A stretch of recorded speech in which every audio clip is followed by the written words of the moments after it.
Hello everyone. तो कैसे हैं आप लोग? आई होप आप लोग सभी अच्छे होंगे। तो आज मेरा एसएफडी और बीएमडी का आखिरी लेक्चर होने वाला है। ठीक है, इसके बाद हम लोग हो सके तो नेक्स्ट चैप्टर में मूव करेंगे। हमारा नेक्स्ट चैप्टर में भी या तो मोमेंट ऑफ इनर्शिया हो सकता है या फिर हो सके तो हम लोग डिफ्लेक्शन स्टार्ट करेंगे। ये दोनों में से कोई भी एक चैप्टर स्टार्ट कर सकते हैं, वो जस्ट मेरे मूड के ऊपर है। अगर आप लोग अगर कोई टॉपिक चाहते हैं कि कोई इन दोनों में से कौन सा डिसाइड करूं, अगर आप लोग मेरा वीडियो देख रहे हैं तो आप लोग भी अपना कमेंट्स दे सकते हैं कि सर ये चैप्टर स्टार्ट कीजिए। या तो मैं मोमेंट ऑफ इनर्शिया स्टार्ट कर सकता हूं या फिर डिफ्लेक्शन स्टार्ट कर सकता हूं। तो मुझे जो अच्छा लगेगा आप लोगों के कमेंट्स के हिसाब से मैं हो सके तो ये दोनों में से कोई एक चैप्टर स्टार्ट करूंगा। और मैं और भी एक चीज़ बता दे रहा हूं कि अभी तक तो मैं एक ही सब्जेक्ट को लेके चल रहा था, एसएफडी और बीएमडी पढ़ा रहा था, स्ट्रेंथ ऑफ मटेरियल स्टार्ट किया था। पर इसके बाद हो सके तो मैं अगले 2-3 दिन में ही मैं फिर एक नया सब्जेक्ट उठाने वाला हूँ। ठीक है, हमारा ये सब्जेक्ट पैरेलली चलता रहेगा। और पता है आप लोगों को वो सब्जेक्ट क्या होने वाला है? मैं बता दे रहा हूँ, वो सब्जेक्ट जो है वो सॉइल होगा। यस, सॉइल होगा। ठीक है, क्योंकि आप लोगों को सभी को पता होगा कि हमारा जो सॉइल सब्जेक्ट है वो बहुत ही इंपॉर्टेंट रोल प्ले करता है सिविल इंजीनियरिंग में। तो और बहुत ही बड़ा भी सिलेबस है। तो हम लोग आस्ते आस्ते करके सॉइल को भी पैरेलली लेंगे स्ट्रेंथ ऑफ मटेरियल के साथ। तो सॉइल हम लोग स्टार्ट करेंगे बहुत ही जल्दी। और हम सॉइल का रेगुलर में भी हो सके तो कुछ कुछ इंपॉर्टेंट टॉपिक उठाऊंगा। ठीक है, जो कि लोगों को समझने में टिपिकल होता है या परेशानी होती है या अक्सर आप लोग नहीं समझ पाते हैं। डिफ़िकल्ट टॉपिक को मैं उठाऊंगा सॉइल के। चैप्टर वाइज मैं अभी नहीं पढ़ाऊंगा। आप लोग अगर रिस्पॉन्स अच्छा आएगा मेरे वीडियो में तो मैं फिर चैप्टर वाइज पढ़ाना स्टार्ट करूंगा। मगर अभी फ़िलहाल मैं अगर सॉइल स्टार्ट करता हूं तो मैं उन टॉपिक को कवर करूंगा जिसमें लोगों को अक्सर प्रॉब्लम होता है या आप लोगों को परेशानी फेस करनी पड़ती है या एग्जाम्स में जो टॉपिक अक्सर आते हैं। ठीक है, तो आज का हमारा टॉपिक है एसएफडी और बीएमडी। ये हमारा लास्ट लेक्चर होगा। ठीक है, मुझे पता है आप लोगों में से कितने सोच रहे होंगे कि सर अब कितना लंबा खींचोगे एसएफडी एंड बीएमडी। पर लिटरली मैं बता रहा हूँ जितना मैं पढ़ा रहा हूँ वो काफ़ी इंपॉर्टेंट है। ठीक है, और अगर मेरा ये लेक्चर जो एसएफडी और बीएमडी का मैंने जो फर्स्ट लेक्चर से और अभी तक का जो भी लेक्चर देखा होगा कोई बंदा, तो मैं लिटरली बता रहा हूँ उससे एसएफडी और बीएमडी में कोई प्रॉब्लम नहीं होगा। और वो हमेशा ये टॉपिक अक्सर एग्जाम में आते हैं और वो हमेशा इस टॉपिक में पूरे मार्क्स गेन करके ही आएगा। ये मैं आप लोगों से चैलेंज कर रहा हूँ। तो आज हम जैसा कि मैंने बताया कि एसएफडी और बीएमडी स्टार्ट करेंगे, तो उसका लास्ट लेक्चर है। तो हमारा जो क्वेश्चंस होगा वो मैंने इससे पिछले वाले वीडियो में मैंने बता दिया था कि मैं मोमेंट से रिलेटेड क्वेश्चंस लूँगा। तो दोस्तों आज मैं एक ऐसा क्वेश्चन जो कि मोमेंट से रिलेटेड क्वेश्चंस है वो लेके आया हूँ जो अक्सर एग्जाम में पूछे जाते हैं। ठीक है, और उसके बेसिस पे हम लोग 1-2 क्वेश्चंस और करेंगे जो कि डायरेक्टली आप देख के डायरेक्टली एसएफडी और बीएमडी बना सकते हो। वो कैंटिलीवर का हो सकता है। ठीक है, मोमेंट से रिलेटेड होगा। तो ये 2 प्रॉब्लम आज हम लोग डिस्कस करेंगे। ठीक है, मेरा पहला प्रॉब्लम होगा ये वाला, जिसको देख के आप लोग समझ जाएंगे। मेरा ये एक सिंपली सपोर्टेड बीम है, राइट, ए एंड बी। ये आर बी, मैं इसे नाम दे देता हूँ ए एंड बी। और यहाँ पे एक मोमेंट लगा है m। ठीक है, जो कि किस पॉइंट पे? सी पॉइंट पे। और सी पॉइंट कितना डिस्टेंस पे? l/2। और यहाँ से ये l/2, मतलब मिड पॉइंट पे हमारा एक सिंपली सपोर्टेड बीम है जिसमें मोमेंट लग रहा है किस पॉइंट पे? मिड पॉइंट पे, सी पॉइंट पे l/2 डिस्टेंस पे मोमेंट लग रहा है। तो इसके लिए हमें एसएफडी और बीएमडी निकालना पड़ेगा। दूसरी बात है कि कभी कभी एग्जाम्स में एग्जामिनर क्या करते हैं, थोड़ा स्मार्ट बनने की कोशिश करते हैं। तो हम लोगों को उनसे ज़्यादा स्मार्ट बनने की ज़रूरत है, राइट। तो यहाँ पे क्या करना पड़ेगा हमें, वो किस तरह इस क्वेश्चंस को थोड़ा घुमा देते हैं। वो क्या करते हैं, आपको कुछ ऐसा प्रॉब्लम दे देगा ब्रैकेट सेक्शन की तरह। मैं जब इंट्रोडक्शन पढ़ा रहा था एसएफडी और बीएमडी का तो उसमें ये केस बताया था कि यहाँ पे मान लीजिए पी है, ये ब्रैकेट सेक्शन ऐसे आप लोग आगे चल के स्टील के सब्जेक्ट को पढ़ेंगे। ठीक है, तो यहाँ पे क्या होगा कि ब्रैकेट, स्टील में अक्सर ब्रैकेट सेक्शन यूज़ किए जाते हैं। ठीक, तो इस तरह का प्रॉब्लम होता है कि यहाँ पे क्या होता है, हॉरिजेंटली एक फोर्स लगता है और उसे एक परपेंडिकुलर डिस्टेंस मिल जाता है। तो ये हमारा अगर सिंपली सपोर्टेड बीम है तो इस सेक्शन को अगर मैं सॉल्व करूं तो मुझे कैसा देखने को मिलेगा, ये जो P फोर्स है इसको परपेंडिकुलर डिस्टेंस कितना मिल रहा है? A। तो ये P इंटू ए हो जाएगा। मतलब यहाँ पे मोमेंट जो होगा, मोमेंट का फॉर्मूला मैंने बताया था कि मोमेंट क्या होता है, फोर्स इंटू परपेंडिकुलर डिस्टेंस। तो इस पॉइंट पे देखिए फोर्स कितना लग रहा है P और परपेंडिकुलर डिस्टेंस कितना है A। तो मोमेंट कितना जनरेट हुआ PA। तो सिमिलर प्रॉब्लम है यहाँ पे, ये अगर l/2 डिस्टेंस पे है, l/2 डिस्टेंस पे, तो यहाँ पे PA मोमेंट जनरेट होगा। ठीक है, L/2 डिस्टेंस पे, L/2 डिस्टेंस पे। तो देखिए क्वेश्चंस दोनों सेम ही है ना। यहाँ पे देखिए मोमेंट m है, यहाँ पे मोमेंट देखिए pa लग रहा है, ठीक है, सेम डायरेक्शन में लग रहा है। तो इस तरह से क्वेश्चंस एग्जामिनर जो है वो घुमा देगा, ठीक है। और कंपटीशन में इसी टाइप के क्वेश्चंस घूमे हुए आते हैं। तो ये आप लोगों को ध्यान रखना है कि अगर ऐसा ब्रैकेट सेक्शंस में आए तो हम उसको मोमेंट में कैसे कन्वर्ट करेंगे, या डायरेक्टली अगर क्वेश्चन आता है तो वो तो आप कर ही लोगे। मैं इस क्वेश्चन को सॉल्व करके दिखाऊंगा और इस क्वेश्चंस को आप लोग कर लेना अपने से प्रैक्टिस, ठीक है। तो चलिए इस क्वेश्चंस को अब एनालिसिस करते हैं। तो मैंने सारा चीज़ मिटा दिया है, मैंने जैसा बताया कि इस क्वेश्चंस को डिस्कस करूंगा। तो आप लोग देखिए ये हमारा क्या है, एक सिंपली सपोर्टेड बीम है, ठीक है, जिसके मिड पॉइंट पे क्या लग रहा है, एक मोमेंट लग रहा है। तो हमें इसके लिए क्या ड्रॉ करना है, SFD ड्रॉ करना है और BMD ड्रॉ करना है। पर सबसे बड़ी बात, आप लोगों को पता होगा कि SFD और BMD निकालने के लिए हमें सबसे पहले क्या चीज़ की ज़रूरत पड़ती है, रिएक्शंस की। यहाँ पे देखिए मोमेंट लग रहे हैं, तो मोमेंट लग रहे हैं तो क्या होगा, बीम को मोड़ने की कोशिश करेगी। और मैंने हम लोगों ने क्या किया है, सिंपली सपोर्टेड का केस जब तक लिया है तो हम लोगों ने सबसे पहले क्या किया है, रिएक्शंस को निकाला है। तो यहाँ पे हमें रिएक्शंस सबसे पहले निकालना पड़ेगा। हमारा पहला ड्यूटी है कि हमें रिएक्शंस निकालना है यहाँ पे। तो अब देखिए कि रिएक्शंस के लिए क्या होगा कि यहाँ पे देखिए हम लोग जब भी आपको इक्वेशंस फॉर्म करना होगा, इक्विलिब्रियम इक्वेशन जो होता है, समेशन ऑफ fx और समेशन ऑफ fy और समेशन ऑफ mz, इन तीनों को लेना पड़ता है, ठीक है। अगर कोई भी बीम इक्विलिब्रियम में है तो वो इन तीनों इक्वेशंस को फॉलो करेगा। तो यहाँ पे देखिए इस बीम पे कोई भी हॉरिजॉन्टल फोर्स लग नहीं रहा है, तो ये वाला जो है इक्वेशन हम लोग कंसीडर नहीं करेंगे। दूसरी बात कि देखिए इस बीम पे वर्टिकल डायरेक्शन में कोई भी फोर्स लग रहा है, ऑब्वियसली लग रहा है। यहाँ पे देखिए रिएक्शन जो है वर्टिकल डायरेक्शन में, तो हमें इस इक्वेशंस को यूज़ करना पड़ेगा। और ऑलरेडी मोमेंट जो है इस बीम पे लग रहा है, तो हमें इस इक्वेशंस को यूज़ करना पड़ेगा। तो इन दोनों इक्वेशंस को यूज़ करके हम लोग क्या करेंगे, रिएक्शंस को निकालेंगे, ठीक है। तो अब यहाँ पे देखिए हमारा जो है इस बीम में जितने भी जो वर्टिकल डायरेक्शन में फोर्स है वो क्या है, अपवर्ड फोर्स को हम लोग इक्वली करेंगे डाउनवर्ड फोर्स के, ठीक है। क्या करेंगे, जो भी इस बीम में अपवर्ड फोर्स लग रहे हैं और जो भी इसमें डाउनवर्ड फोर्स लग रहे हैं उसको हम लोग इक्वल कर देंगे। तो यहाँ पे जो रिएक्शन आ रहा है उसको मैं अगर RA मानता हूँ और यहाँ पे जो रिएक्शन जनरेट हो रहा है उसको अगर RB मानता हूँ, तो आप देखिए मैंने क्या बोला कि टोटल अपवर्ड रिएक्शन जो होगा, टोटल अपवर्ड फोर्सेस का summation equals to total downward forces का समेशन। तो अपवर्ड फोर्स क्या है, RA, और इधर देखिए अपवर्ड फोर्स क्या है, RB। इस बीम में total upward force RA plus RB हो गया। और डाउनवर्ड फोर्स कोई भी है इस बीम में, देखिए नहीं है, डाउनवर्ड फोर्स कोई भी नहीं है, यहाँ पे कोई भी लोडिंग नहीं दिया हुआ है, सिर्फ एक मोमेंट दिया हुआ है। तो हमें यहाँ पे तो सिर्फ फोर्सेस को इक्वल करना है, तो यहाँ पे ये 0 के इक्वल हो जाएगा। ये मेरा पहला इक्वेशंस बन गया, ठीक है। आई होप आप लोगों को समझ में आ गया होगा। मैंने क्या किया, यहाँ पे एक टोटल जो बीम पे अपवर्ड फोर्सेस लग रहे थे उसको समेशन कर दिया टोटल डाउनवर्ड फोर्स के। तो डाउनवर्ड फोर्स यहाँ पे कोई है ही नहीं है, बीम पे लगी नहीं रही है, सिर्फ एक मोमेंट लग रही है। तो यहाँ पे 0 के इक्वल हो गया डाउनवर्ड फोर्स, और अपवर्ड फोर्स मेरा क्या था, RA और RB दोनों का समेशन इक्वल्स टू 0। ये मेरा पहला इक्वेशन फॉर्म हो गया। अब सबसे बड़ी बात कि आप लोग एनालाइज करो कि ये अगर बीम है मेरा, ठीक है, इस पर अगर मोमेंट लग रहा है, ठीक है, ये अगर सिंपली सपोर्टेड बीम है, इस पर मोमेंट लग रहा है M, तो अगर ये बीम को ये मोमेंट जो है डिफ्लेक्ट करने की कोशिश करेगी, अगर इस मोमेंट की वजह से बीम में डिफॉर्मेशन आएगी, तो आप लोग बताओ इस बीम में डिफॉर्मेशन किस तरह का होगा। ऑब्वियसली ये जो पोर्शन है, ये मोमेंट की वजह से ये वाला पोर्शन जो है ये उठने की कोशिश करेगा। बीम को अगर ये मोमेंट ऐसे घुमाने की कोशिश कर रही है तो ये पोर्शन तो उठ जाएगा, तो इसमें डिफ्लेक्शन कुछ इस तरह का होगा। और इसको काउंटर बैलेंस करने के लिए ये वाला पोर्शन इस तरह से डिफ्लेक्ट करेगा। तो आप देख रहे हैं ये कौन सा शेप है, ये हॉगिंग है कि सैगिंग है, ऑब्वियसली ये हॉगिंग है। और हॉगिंग में क्या मोमेंट जनरेट होता है, नेगेटिव। और ये पोर्शन जो है सैगिंग है, तो इसमें पॉजिटिव मोमेंट आएगा, ठीक है। तो आप लोगों को समझ में आ रहा होगा ये पोर्शन में डिफ्लेक्शन कैसा होगा, हॉगिंग, और इस पोर्शन में डिफ्लेक्शन कैसा होगा, सैगिंग। तो आप लोग देख पा रहे होंगे कि ये एक ऐसा केस है कि एक ही बीम के अंदर हमें दो तरह के डिफ्लेक्टेड शेप देखने को मिल रहे हैं। एक जगह पे क्या हो रहा है, हॉगिंग हो रहा है, और एक जगह पे क्या हो रहा है, सैगिंग हो रहा है, ठीक है। तो इतना तो आपको समझ में आ गया होगा, ठीक है। अब हमें क्या करना है, इस इक्वेशंस को यूज करना है, मोमेंट इक्वेशन को। तो अब आप मुझे बताइए कि यहाँ पे अगर RB है, ठीक है, और ये आर ए है।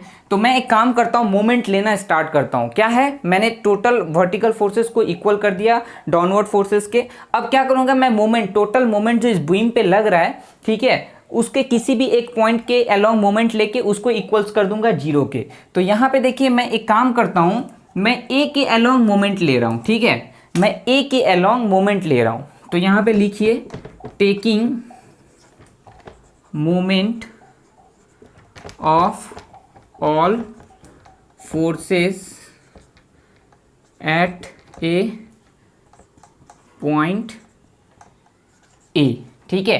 तो ए पॉइंट पे मैं जितने भी फोर्सेस है सबका मोमेंट लूंगा। तो अब देखिए यहाँ पे आर बी है। अब सबसे बड़ी बात कि हमें पहले डिसाइड करना पड़ेगा कि कौन सा फोर्स क्लॉकवाइज डायरेक्शन में नेगेटिव होगा कि पॉजिटिव होगा, ये हमें डिसाइड करना पड़ेगा। तो वो कैसे डिसाइड करते हैं, हम लोग बीम के डिफ्लेक्टेड शेप से डिसाइड करते हैं। तो यहाँ पे आप देखिए, अगर मैं टोटल मोमेंट जो ले रहा हूँ वो ए के अलोंग लूंगा, तो मैं आर बी को पहले डिसाइड करता हूँ, ठीक है। यहाँ पे देखिए ये सैगिंग हो रहा है, तो सैगिंग हो रहा है, तो सैगिंग में हम लोग क्या करते हैं, मोमेंट पॉजिटिव लेते हैं। तो अब ये जो आर बी जो मूव करेगा ए के अलोंग, वो किस डायरेक्शन में मूव करेगा, इस तरह से मूव करेगा। और इस तरह से ये किस डायरेक्शन में मूव कर रहा है, ये एंटी क्लॉकवाइज मोमेंट जनरेट कर रहा है, राइट। तो एंटी क्लॉकवाइज मोमेंट जनरेट कर रहा है। तो एंटी क्लॉकवाइज मोमेंट यहाँ पे क्या हो गया, पॉजिटिव हो गया। तो आपको समझ में आ गया होगा कि एंटी क्लॉकवाइज हम लोग क्या लेते हैं, पॉजिटिव। बाकी जितने भी क्लॉकवाइज मोमेंट आएंगे सब नेगेटिव होंगे, ठीक है। तो आपको ये दो चीज़ ध्यान में रखना है। तो मैंने कैसे डिसाइड किया कि एंटी क्लॉकवाइज पॉजिटिव होगा। अब देखिए यहाँ पे बीम का डिफ्लेक्टेड शेप क्या है, यहाँ इस तरह इस पोर्शन पे बीम जो है हॉगिंग इस पोर्शन पे बीम का जो डिफ्लेक्टेड शेप होगा वो हॉगिंग होगा, और इस पोर्शन पे सैगिंग होगा। और सैगिंग के लिए हम लोग क्या करते हैं, पॉजिटिव मोमेंट लेते हैं। तो यहाँ पे देखिए आरबी जो है वो ए के अलोंग अगर हम मोमेंट लेते हैं आरबी का, तो आरबी किस डायरेक्शन में मूव करेगी, इस तरह से मूव करेगी। तो इस तरह से मूव कर रही है मतलब एंटी क्लॉकवाइज मोमेंट जनरेट कर रही है, और एंटी क्लॉकवाइज यहाँ पे पॉजिटिव है तो इसलिए पॉजिटिव ले लिया। बाकी जितने भी मोमेंट आएंगे वो सब नेगेटिव होंगे। तो आई होप आप लोगों को समझ में आ गया होगा कि एंटी क्लॉकवाइज मोमेंट पॉजिटिव लेना है और क्लॉकवाइज मोमेंट नेगेटिव लेना है। अब यहाँ पे आइए कि हम ए के अलोंग मोमेंट लेते हैं, तो क्या करेंगे, आरबी क्या है, एंटी क्लॉकवाइज है, एंटी क्लॉकवाइज पॉजिटिव है, into total distance L, total distance beam का क्या है एल। तो आरबी इंटू एल, क्योंकि मोमेंट का फॉर्मूला क्या होता है, फोर्स इंटू परपेंडिकुलर डिस्टेंस। तो आरबी के लिए फोर्स ये हो गया और परपेंडिकुलर डिस्टेंस एल हो गया, ठीक है। अब आ जाओ यहाँ पे मोमेंट, ये मोमेंट जो है ये किस डायरेक्शन में मूव कर रही है, क्लॉकवाइज या एंटी क्लॉकवाइज, एंटी क्लॉकवाइज। तो यहाँ पे -m, ठीक है। ये तो ऑलरेडी मोमेंट है, यहाँ पे मुझे कोई परपेंडिकुलर डिस्टेंस की ज़रूरत नहीं है, क्योंकि मोमेंट इस पोर्शन पे, सी पोर्शन पे इस बीम में मोमेंट ही जनरेट हो रही है, तो इसलिए इस पोर्शन पे मैं m ले लिया मोमेंट। अब यहाँ पे देखिए ए पोर्शन पे फोर्स जो है वो क्या है, आर ए, और परपेंडिकुलर डिस्टेंस यहाँ पे देखिए ये आर ए जो है ए पॉइंट पे कोइंसाइड कर जा रही है, तो परपेंडिकुलर डिस्टेंस हमें कुछ मिलेगा ही नहीं। तो जब कुछ नहीं मिलेगा तो वो 0 हो जाएगा। तो टोटल मोमेंट का इक्वेशन मैंने कर दिया किसके इक्वल, 0 कर दिया। तो ये दो है, यहाँ से आप क्या करेंगे, R B into L solve कर ले इक्वल्स टू एम। तो आर बी का वैल्यू आपको क्या मिलेगा, m/l। तो मुझे पता चल गया कि आर बी इक्वल्स टू कितना आया, m/l। अब मुझे आर ए, इस इक्वेशन में आर बी का वैल्यू पुट करके हम लोग आर ए निकालेंगे, ठीक है। यहाँ पे हम लोगों ने क्या किया, आर बी का वैल्यू m/l निकल गया। अब मैं क्या करूँगा, इस पोर्शन पे आर बी का वैल्यू रखता हूँ इस इक्वेशन में। तो R A plus R B equals to 0 था, तो R A plus R B का वैल्यू मेरा कितना आया, m/l इक्वल्स टू 0। तो आर ए इक्वल्स टू क्या आ गया, -m/l। अब दोस्तों यहाँ पे गौर करने वाली बात ये है कि आप देखिए यहाँ पे जो हमारा रिएक्शंस का वैल्यू आ रहा है वो m/l है, और यहाँ पे आर ए जो आ रहा है आर बी m/l है, और आर ए जो है वो कितना है, -m/l। अब -m/l मतलब क्या शो कर रहा है, हालांकि यहाँ पे देखिए कि दोनों ही अपवर्ड डायरेक्शन में था, तो नेगेटिव आ रहा है आर ए का वैल्यू। तो ये शो कर रहा है कि हम लोगों ने जो रिएक्शंस लिया है अपवर्ड डायरेक्शन में वो सही नहीं है, वो चेंज होगा। मतलब रिएक्शन जो है यहाँ पे आर ए रिएक्शन जो है वो डाउनवर्ड डायरेक्शन में लगेगा, ठीक है, और आर बी रिएक्शन जो है वो अपवर्ड डायरेक्शन में लगेगा। यहाँ पे ये चीज़ बहुत ही इंपॉर्टेंट चीज़ है, आप लोगों को ध्यान देने वाली बात है। आर बी जो है वो पॉजिटिव है तो मतलब अपवर्ड हो गया, और आर ए जो है वो नेगेटिव आ रहा है मतलब रिएक्शंस जो मेरा वो डाउनवर्ड रिएक्शंस हो गया। तो मैं इन सब को, आप लोग पॉज करके लिख लेना, मैं इन सब को मिटाता हूँ, जो काम का चीज़ है उसको ही रहने देता हूँ बस। तो यहाँ पे मेरा क्या आया था, आर बी जो था वो कितना आया था, m/l मतलब ये अपवर्ड डायरेक्शन में आया था, और आर ए जो था वो कितना आया था -m/l, तो इसका मतलब ये क्या हो गया, डाउनवर्ड डायरेक्शन में हो गया। ठीक है, तो एक काम करता हूँ मैं, ये क्या करता हूँ, इस आर ए को अपवर्ड में नहीं लेके मैं इस तरह ले लेता हूँ डाउनवर्ड डायरेक्शन में। मैंने पेन चेंज कर दिया ताकि आप लोगों को समझ में आए। ठीक है, तो आर ए का वैल्यू यहाँ पे क्या हो जाएगा, m/l ही होगा, मगर ये डाउनवर्ड डायरेक्शन में नेगेटिव है, और यहाँ पे आर बी जो अपवर्ड डायरेक्शन में m/l। समझ में आया, तो ये नेगेटिव, ये मैं मिटा देता हूँ। अच्छा, आप लोग याद रखना कि ये डाउनवर्ड डायरेक्शन नेगेटिव में। तो मैंने क्या किया, इस रिएक्शंस को, इसका डायरेक्शन मैंने उल्टा ले लिया। ठीक है, अब हमें क्या करना है, मैंने तो रिएक्शंस फाइंड कर लिया। अब जैसे ही मैं रिएक्शंस फाइंड कर लूँगा तो मैं एसएफडी बना लूँगा, क्योंकि एसएफडी मतलब क्या होता है, शेयर फोर्स डायग्राम। और शेयर फोर्स डायग्राम किससे आता है, all the transverse force acting on the beam. ठीक है, तो जितने भी जो ट्रांसवर्स फोर्स होते हैं वो बीम पे एक्ट करते हैं, उससे हम लोग शेयर फोर्स निकालते हैं। तो यहाँ पे मैंने रिएक्शंस निकाल लिया है, तो यहाँ से हम लोग क्या करेंगे, शेयर फोर्स निकाल लेंगे। तो अब देखो एसएफडी डायग्राम कैसे बनेगा, एसएफडी डायग्राम, ए पे शेयर फोर्स डायग्राम जो है एट ए पे क्या होगा हमारा, ए पे देखो मेरा कितना रिएक्शंस आएगा, ऑब्वियसली m/l है। ठीक है, तो m/l आएगा, मगर अब ध्यान देने वाली बात है कि ये पॉजिटिव आएगी कि नेगेटिव आएगी। तो मैंने जब शेयर फोर्स डायग्राम आप लोगों को सिखाया था तो वहाँ पे मैंने कुछ सिंबल बताया था आप लोगों को, कि आप लोग कुछ सिंबल को देख के ध्यान रख सकते हो कि वो शेयर फोर्स डायग्राम जो है पॉजिटिव आएगा कि नेगेटिव। अगर हमारा ऐसा केस होता है तो पॉजिटिव लेते हैं, और ऐसा केस होता है तो नेगेटिव लेते हैं। तो अब देखिए मैं आर ए से स्टार्ट कर रहा हूँ, तो आर ए के केस में कौन सा फॉलो हो रहा है, कौन सा फिगर फॉलो हो रहा है, ये वाला कि ये वाला। देखिए लेफ्ट हैंड साइड में मेरा अपवर्ड रिएक्शन है, और यहाँ पे लेफ्ट हैंड साइड में डाउनवर्ड रिएक्शन। तो डाउनवर्ड रिएक्शन है मतलब ये वाला डायग्राम मेरा फॉलो हो रहा है, तो इस केस में हमारा नेगेटिव होगा शेयर फोर्स ए पे। तो यहाँ पे मैंने क्या किया, shear force at A negative हो गया। बाकी अब देखिए, बाकी इस बीम पे और कोई लोड लग रहा है बीच में, कोई भी लोड नहीं लग रहा है, तो कोई वेरिएशंस नहीं आएगा। और बी पॉइंट पे हमारा शेयर फोर्स क्या हो जाएगा, S F D at B. यहाँ पे ऑलरेडी क्या हो जाएगा, इस पोर्शंस पे देखिए ए पे तो कितना था -m/l, और बी पे कितना हो जाएगा +m/l, तो आके 0 हो जाएगा। तो मेरा शेयर फोर्स डायग्राम कैसा बनेगा, ए पे m/l और ये नेगेटिव बनेगा। ठीक है, इसे मैं एक्सिस मानता हूँ तो, और इस पोर्शन पे आके 0 हो जाएगा। ठीक है, तो यहाँ भी m/l, यहाँ भी m/l, और इस पोर्शन पे आके 0। अगर इसको आप एक्सिस मानते हैं, ठीक है, इसको अगर हम ए बी मानते हैं, ओके, तो इस पोर्शन पे m/l, यहाँ भी m/l। तो अब देखिए यहाँ पे ए पे m/l, यहाँ पे 0 हो जा रहा है। ठीक है, तो ये मेरा शेयर फोर्स डायग्राम ऐसा मोमेंट, अगर इस तरह का मेरा क्वेश्चन है तो उसके लिए मेरा शेयर फोर्स डायग्राम ऐसा बना। तो आप लोग सभी चीज़ नोट कर ले पॉज करके। ठीक है, अगर कोई भी चीज़ समझ में ना आया हो तो आप लोग प्लीज़ कमेंट सेक्शन में ज़रूर कमेंट्स करें। आप लोगों की रिस्पॉन्स कभी नहीं आती है, आप लोग देखने के बाद मुझे नहीं पता आप लोगों को समझ में आता है कि नहीं, एटलीस्ट आप लोग रिस्पॉन्स ज़रूर कीजिए कि हाँ सर हमारा डाउट क्लियर हो रहा है या फिर नहीं हो रहा है, उससे हमें पता चलता रहेगा। ऐसे में तो कुछ पता ही नहीं चलता, तो इसे आप लोग नोट कर ले। अब हम लोग क्या आगे डिस्कस करेंगे, बेंडिंग मोमेंट डायग्राम बनाना डिस्कस करेंगे, कैसे बनता है इसका। ठीक है, तो मैंने सारा चीज़ रब कर दिया। अब हम लोग क्या करेंगे, बीएमडी डायग्राम को निकालेंगे। ठीक है, तो बीएमडी डायग्राम मेरा किस किस पोर्शन पे आएगा, एक तो ए पे आएगा, एक सी पे आएगा, और एक बी पे आएगा। ठीक है, तो हमें मोमेंट एट ए मतलब बीएमडी डायग्राम जो है वो हम लोग क्या करते हैं, मोमेंट निकालते हैं एक्चुअली हर एक पॉइंट पे, राइट। तो एम ए कितना हो जाएगा, मोमेंट ए पॉइंट पे क्या है मेरा, देखिए यहाँ पे क्या है, reactions R A equals to m/l लग रहा है, और डिस्टेंस एट ए का ए के खुद ए से कितना है 0, तो ए पॉइंट पे कितना हो जाएगा 0। समझ में आया, मोमेंट जो है, मोमेंट इक्वल्स टू क्या होता है, फोर्स इंटू परपेंडिकुलर डिस्टेंस। यहाँ पे देखिए ए पॉइंट पे फोर्स तो है पर परपेंडिकुलर डिस्टेंस नहीं है, क्योंकि ये फोर्स जो है वो कोलाइड कर जा रहा है ए से, राइट। तो इस पोर्शंस के लिए हमें क्या हो जाएगा, परपेंडिकुलर डिस्टेंस 0 मिल रहा है, इसलिए मोमेंट एट ए 0 होगा।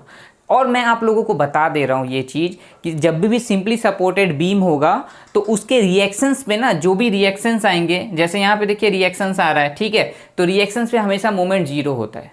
ठीक है, ये चीज़ आप लोग ध्यान रखें कि रिएक्शन जब भी आएगा सिंपली सपोर्टेड बीम में, तो उस पोर्शन पे क्या होगा, हमारा मोमेंट जो है वो 0 होगा। तो ए पे 0 होगा तो बी पे भी ऑब्वियसली 0 होगा, मैंने जैसे बताया। पर मैं आप लोगों को निकाल के दिखाऊंगा ये चीज़ कि बी पे 0 हो रहा है कि नहीं हो रहा है। तो फिलहाल ए पे 0 हुआ, अब हमें क्या करना है, सी पे निकालना है। तो दोस्तों यहाँ पे बहुत ही इंपॉर्टेंट चीज़ है जो कि आप लोगों को ध्यान रखना है, जब भी हमारा मोमेंट आएगा, राइट, मोमेंट का क्वेश्चन आएगा, तो हमें ये चीज़ बहुत ही ध्यान रखना है कि उस पॉइंट पे, जिस पॉइंट पे मोमेंट लगा हुआ है, वहाँ पे हमें मोमेंट की 2 वैल्यू निकालनी पड़ती है। ठीक है, जिस पॉइंट पे मोमेंट लगा हुआ है वहाँ पे मोमेंट की 2 वैल्यू आएगी अगर मोमेंट का क्वेश्चन दिया हुआ है। जैसे आप देखिए इस सी पॉइंट पे हमारा मोमेंट लगा हुआ है, तो सी पॉइंट पे मोमेंट की 2 वैल्यू आएगी। एक क्या आएगी, ए सी लेफ्ट, मतलब एक मोमेंट सी के लेफ्ट पोर्शन के लिए आएगी, और एक मोमेंट आएगी सी राइट बी। समझ में आया? मतलब एक तो मैं ए सी पोर्शन को लूंगा, तो मोमेंट जिस पॉइंट पे लग रहा है उसके लेफ्ट पोर्शन पे, लेफ्ट साइड को कंसीडर करते हुए जो मोमेंट आएगी उसकी एक वैल्यू आएगी यहाँ पे, और दूसरा जो है इस मोमेंट के राइट साइड में जो वैल्यू आएगी उसको कंसीडर करना है। तो हमें सी पॉइंट पे जो है ना 2 मोमेंट निकालना पड़ेगा, एक ए सी लेफ्ट निकालना पड़ेगा और एक ए सी राइट, मान लीजिए ए सी लेफ्ट और एक ए सी राइट, मतलब ए सी के राइट साइड में और ए सी के लेफ्ट साइड में।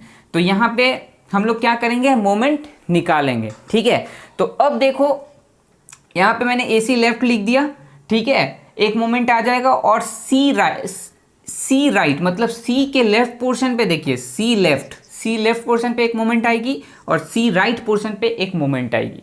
ठीक है, तो इस पोर्शन के लिए अब देखिए सिंपली सपोर्टेड बीम में जहाँ पे मोमेंट लगे वहाँ पे हमें 2 वैल्यू मोमेंट के लिए निकालना पड़ेगा। ये चीज़ आप याद रखिए किसी भी केस में जहाँ पे मोमेंट लग रहा है। ठीक है, तो अब हम लोग क्या करेंगे, ए सी लेफ्ट पोर्शंस को कंसीडर करते हैं। तो इसका डायग्राम हम लोग बना लेते हैं।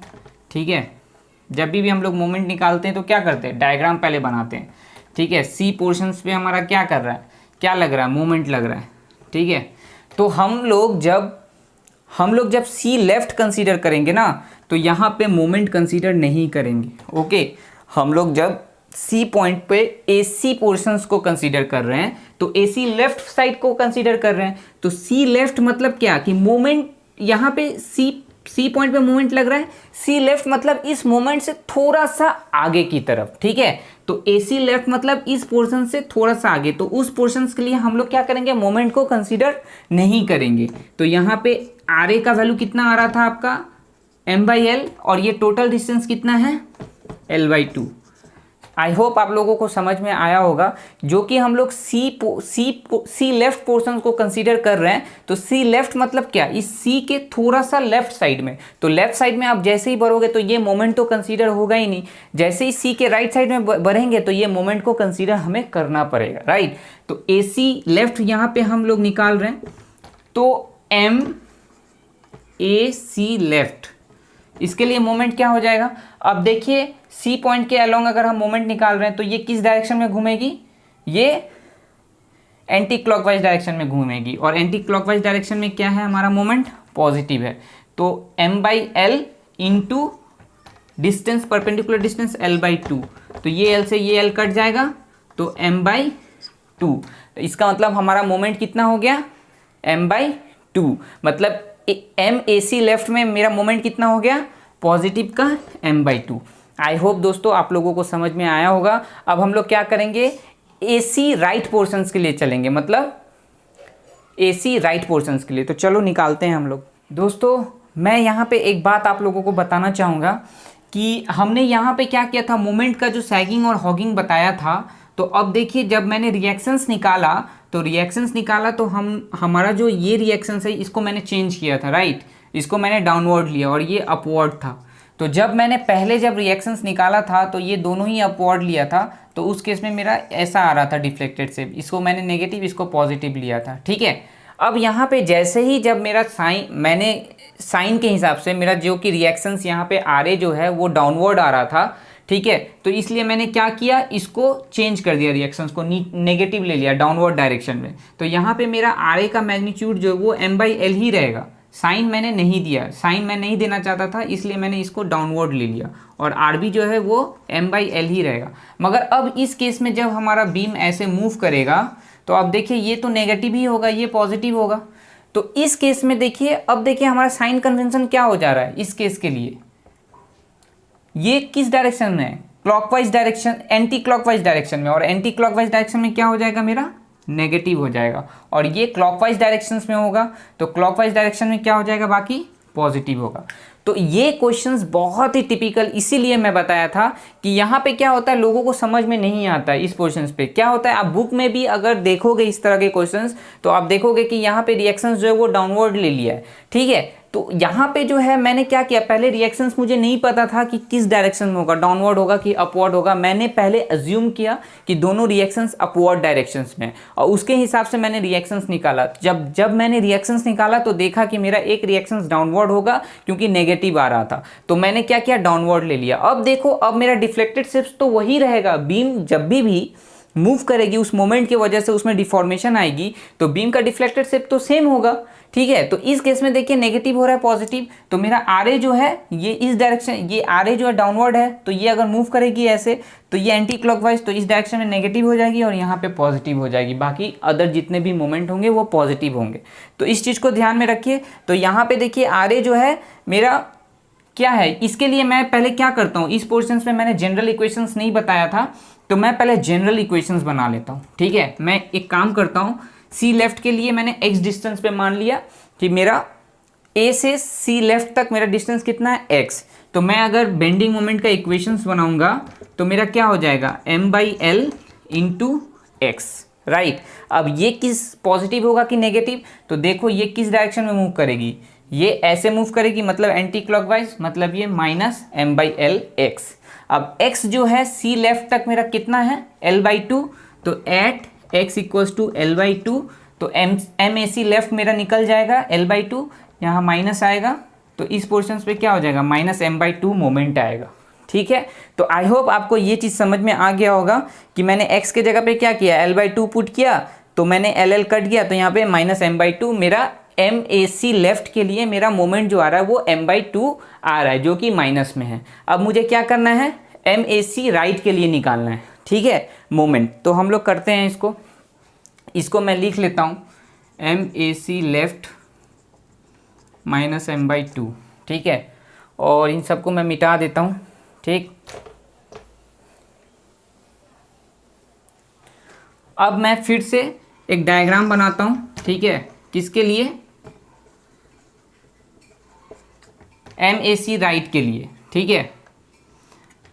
तो जैसे ही मैं सी बी मतलब ए सी पोर्शन का right, M A C right लूँगा, तो उस केस में मुझे क्या करना पड़ेगा, मोमेंट को कंसीडर करना पड़ेगा, ठीक है। उस केस में मुझे क्या करना पड़ेगा, मोमेंट को कंसीडर करना पड़ेगा। तो मान लीजिए मेरा मोमेंट जो है इस पोर्शन पे है, तो मैंने इस पोर्शन पे मोमेंट को कंसीडर कर लिया, ठीक है, और ये मूव कर गया ऐसे।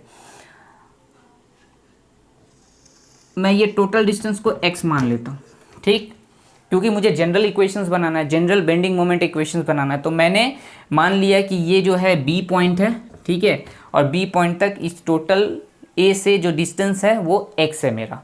तो मैं जब bending moment, general bending moment equations बनाऊंगा ना, तो एम ए सी राइट के लिए जब बनाऊंगा, एम ए सी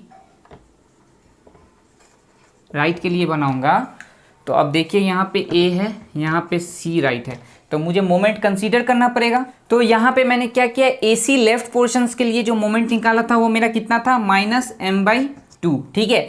अब मैं एक काम करता हूँ, जो मैंने बोला था कि सी लेफ्ट लेना होगा और सी राइट लेना होगा, तो मैं सी पॉइंट पे जो राइट पोर्शंस के लिए लूंगा ना, उसको मैं CRB लिख रहा हूँ, ठीक है। CRB मतलब क्या, सी पॉइंट पे मोमेंट है पर राइट डायरेक्शंस में, मतलब राइट साइड में। यहाँ पे देखिए सी पॉइंट पे मोमेंट था पर लेफ्ट साइड में था, यहाँ पे CR का मतलब है सी पॉइंट पे ही मोमेंट लेंगे पर राइट साइड में लेंगे। तो बेंडिंग मोमेंट इक्वेशंस CRB के लिए मुझे बनाना है, तो CRB के लिए क्या होगा, इस पोर्शंस के लिए देखिए यहाँ पे क्या होगा, टोटल मुझे पहले मोमेंट निकालना है, बी के अलोंग मोमेंट लेना है।